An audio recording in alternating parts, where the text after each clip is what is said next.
Často počúvam o tom, že mlieko je nenahraditeľné a že je veľmi potrebné pre človeka a je dôležité, aby ho človek pil, pretože obsahuje veľa dôležitých živín. Nad čím tí ľudia ale nepremýšľajú je to, že je to materské mlieko kravy, určené pre jej tela, pre jej mláďa, nie pre človeka. Človek je jediný živočíšny druh, ktorý v dospelosti pije materské mlieko a dokonca iného živočíšneho druhu.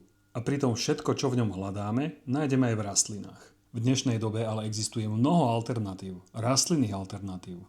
Mlieko je len jedno, a to je to materské. Dáva ho matka svojmu dieťaťu, prípadne krava svojmu telaťu.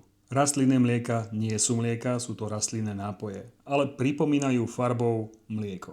A práve tieto rastlinné alternatívy môžeme používať do varenia, do kávy, do koláčov, do pečenia, do kadečoho. A tak preto jednoduchý odkaz pre ľudí: nebuďte telce a nepite kravské mlieko. Ak už máte potrebu piť materské mlieko, tak si treba nájsť nejakú mamičku.